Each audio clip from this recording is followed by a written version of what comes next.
سلامونه ښه راغلاست د ریفلیکشن افغانستان یوټیوب چینل څخه به روسي خبري مسایل سره واورئ. خو پرنۍ خبري ټول کې به د روسي او اوکراین د وروستیو کړکېچونو په تړاو د مسکو تازه څرګندونو ته زموږ همکار عبدالحمید فراز کتنه کړې ده او د کب 9 وروستي جزئیات به زموږ له همکار برهان مومند څخه واورو. په روانه خبري ټول کې به درته لنډ خبرونه زموږ همکار میوند دریز در واوروي. کره معلومات، بیلابیل نظرونه او ځانګړي بحثونه موږ پر ورځنیو سیاسي، کلتوري، اقتصادي، چاپیریال اړونده او ورزشي موضوعاتو بحث کوو.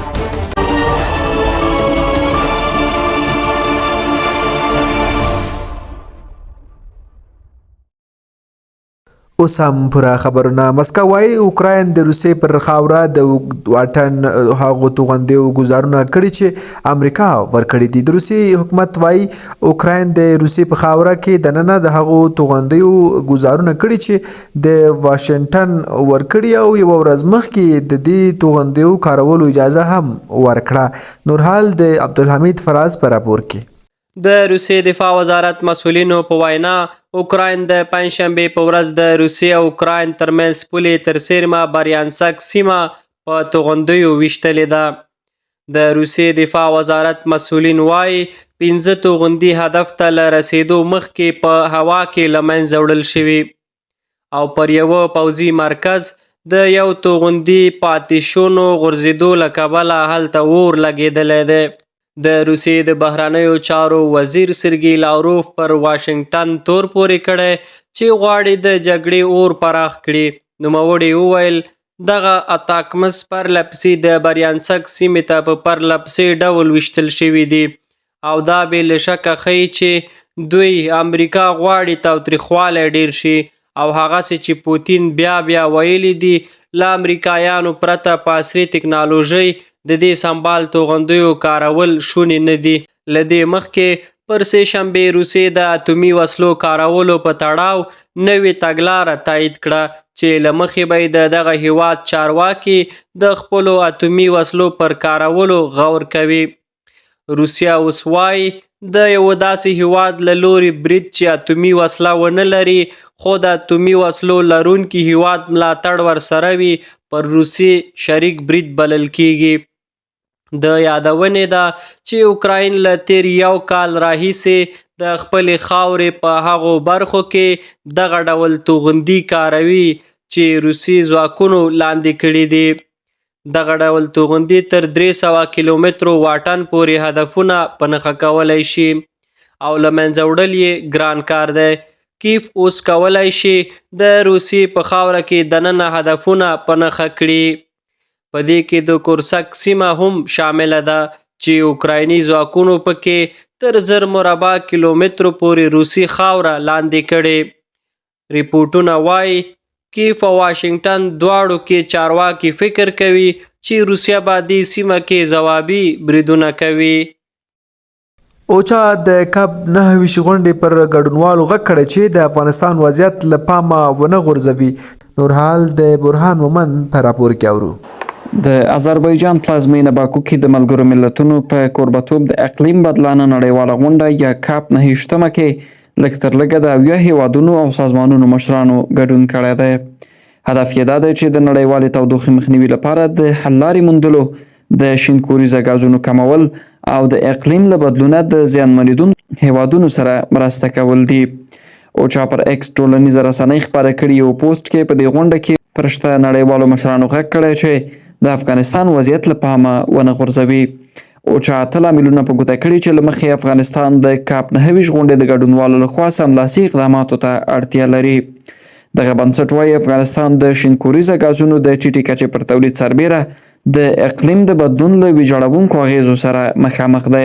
افغانستان یو له هغو 10 هیوادونو دی چې د اقلیم د بدلون له امله تر ټولو ډیر اغیزمن شوی. په داسې حال کې چې د شینکوریزه ګازونو په تولید کې ونډه له 0.1% کمه ده. اوچا ویلي تیر کال افغانستان په پرلپسې توګه د 3 کال لپاره د وچکالۍ شاهد و او په 2022 کال کې د هیواد په تیرو 3 لسیزو کې تر ټولو سخته وچکالي تجربه کړه. د دغه بنسټ د شمیرو له مخې د افغانستان 80% وګړي پر کرنې متکي دي او هر ډول بدلون د هغوی کورنیو لپاره ګواښ دی. چې له وړاندې د خوړو خوندیتوب او خوارځواکۍ شاهد دي. د تودوخې لوړوالي په دغه هیواد کې د یخچالونو او واورې ویلې کېدلو لاملونه شوي چې له امله په ښاري سیمو کې د اوبو کمښت رامنځته شوی. په شمال لویدیځ او جنوب کې 70% ځمکه اغېزمنه او کرنه یې زیانمنه کړې ده. اوچا ویلي د سږني ژمي سړه هوا به هم د کرنې موسم د ننګونو سره مخامخ کړي. ملګري ملتونه وایي افغانستان په نړۍ کې له ستر بشري ناورین سره مخامخ دی او شاوخوا 23 میلیونه 700,000 وګړي پر بشري مرستو تکیه لري. د ملګرو ملتونو د بشري مرستو د همغږۍ دفتر وایي په افغانستان کې د اقلیم د بدلون له کبله رامنځته شویو زیانونو د جبرانولو لپاره شوي بشري اقدامات بسنه نه کوي او په اوږد مهال کې د خلکو د خوندیتوب لپاره بیړنیو ګامونو ته اړتیا ده. د ادارې د پیسو راټولولو آنلاین کمپاین هم پیل کړی. ویلي دي چې د مرستې په زیانمنو سیمو کې د فعالو همکارو موسسو له لارې پر اړمنو کسانو وویشي. او اوس هم په روانه خبري ټولګه کې به لنډ خبرونه زموږ همکار میوند دریز در واوروي.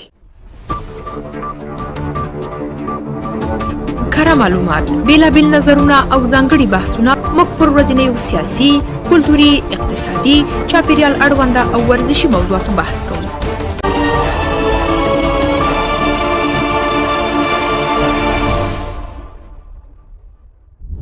سلامونه، ستړي مشئ. د میدان وردګ د پوهنې ریاست مسؤلین وایي چې د دغه ولایت په بېسودو ولسوالۍ کې د یوه کس په 400,000 افغانۍ شخصي لګښت د تلو منځني ښوونځي ته ودانۍ بیا ورغوله. د یاد ولایت د پوهنې ریاست رئیس محمد عثمان هوریت د بېسودو ولسوالۍ د دغه اوسیدونکي هڅې ستایلي چې په خپل شخصي لګښت یې منځني ښوونځي ته ودانۍ او درسي ټولګي بیا ورغول.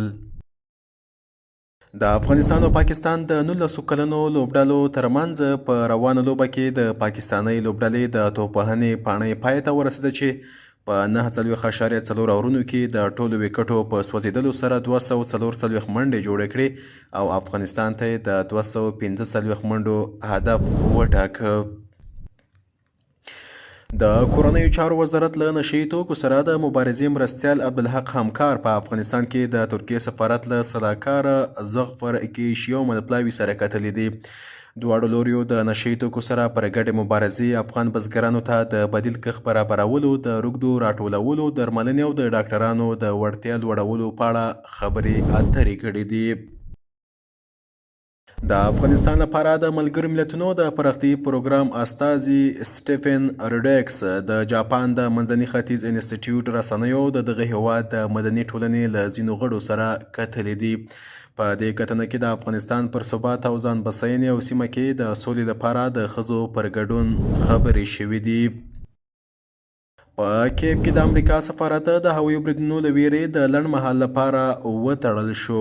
رویټرز خبري اژانس راپور ورکړی چې د امریکا د بهرنیو چارو وزارت نن په اوکراین کې د احتمالي هوایي بریدونو له ویرې د خپل سفارت د تړل کېدو خبر ورکړی دی. د وزارت لوري په خبره شوې خبرپاڼه کې راغلي چې سفارت به تړلی وي او که امریکایي وګړو ته د هوایي برید خبرداری ورکړل شي سمدستي دې خوندي ځای ته ځانونه ورسوي. او وروستی خبر دا چې د هرات سرپرست والي د ترکمنستان هیواد د ماري ولایت له والي سره په هرات کې د دواړو هیوادونو ترمنځ د سوداګریزو اړیکو د پراختیا په اړه خبرې کړې دي. په دې کتنه کې د ترکمنستان د مالي والي اوروادو بیګنج مراد سپړ ګولډویچ د هغه ملپلاوي د هرات صنعتي ښارګوټي د تولیداتو اړتیاو ته په اشارې سره د دواړو هیوادونو ترمنځ د سوداګرۍ او ترانزیتي اړیکو په لا پیاوړتیا ټینګار کړی دی. دا و خبرونه. ډیره زیاته مننه قدرمنو لیدونکو او اورېدونکو. دا خبري مسایل پر همدې ځای پای ته رسېږي. له لیدو اورېدو مو ډیره مننه. ښه وخت ولرئ.